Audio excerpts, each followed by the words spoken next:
We are so familiar to the idea that, in horror, to experience the most oppressively helpless situation possible, we have to see it from the victim's perspective, because by putting us in their shoes, we see the dangers they see, and feel the fear and trauma they feel. Except, despite it being such a common practice in traditional horror movies, there isn't exactly a correct way to elicit this type of response. In fact, in slasher movies, experiencing the world through the eyes of the killer has proven to be just as, if not more, effective.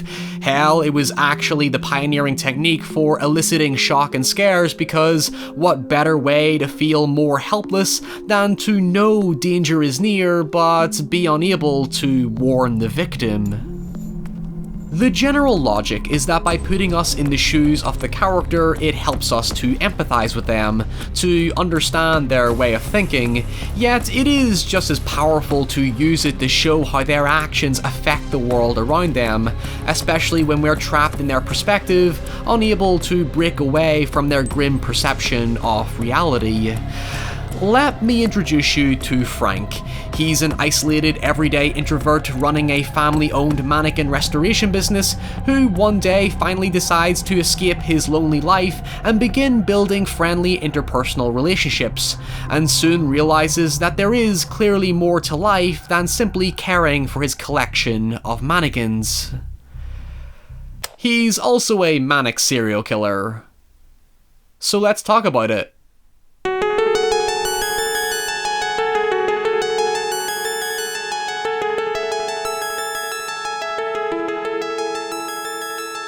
Maniac is a 2012 semi-POV psychological slasher remake of the controversial 1980 film of the same name.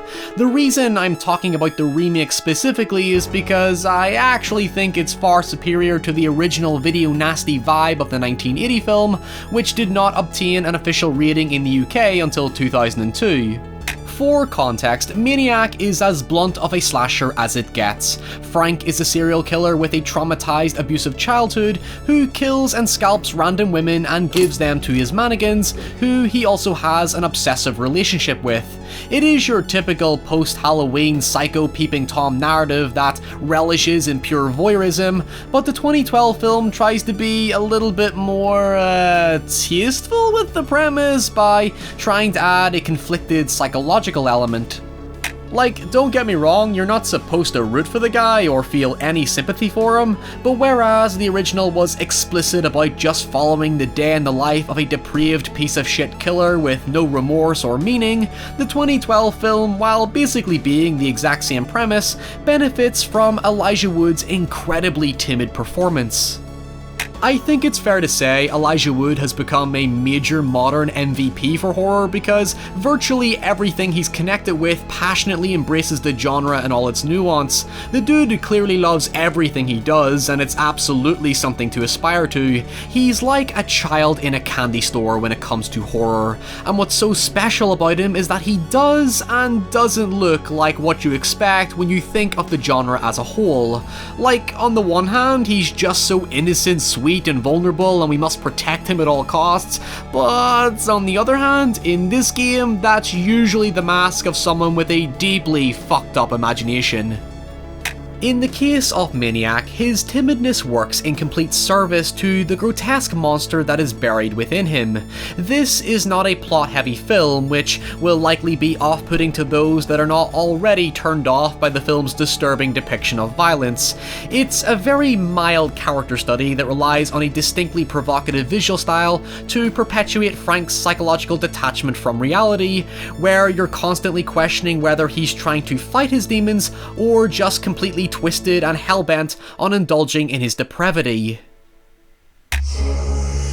The thing is, he does not seem to enjoy what he does. A lot of his motive feels driven by some deep resentment for his deceased prostitute mother and her domineering presence that watches over him, as he feels some sort of need to appease his mannequins or face a punishment we can't foresee.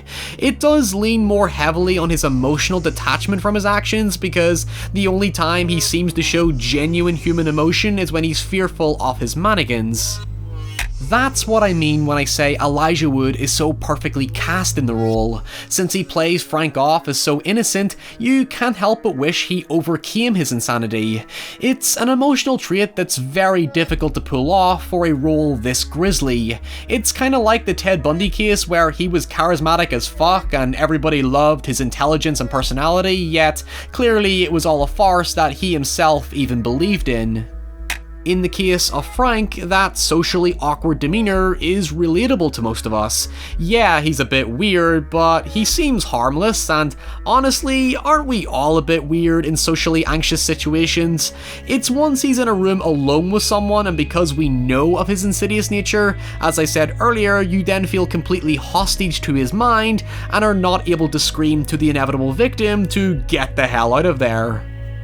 It makes the build-up even more disturbing, especially when a good portion of the film, when he isn't talking to his creepy mannequins or killing random women, is spent building a friendship with Anna, who you know will eventually end up in danger. And what's shocking is that the film then abandons the final girl trope entirely by having her try and escape in desperation, only to accidentally cause her own demise.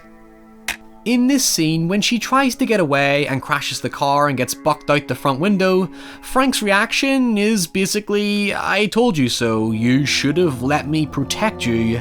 In that moment, it encapsulates the idea that Frank sees his actions as somewhat of a positive. He acts remorseful and apologetic to his victims, but seems to be under the illusion that he's freeing these women from something that he nor they can comprehend. But I think we need to go on a short little history lesson to explain why this movie is so messed up. So let's turn our attention to New French Extremity.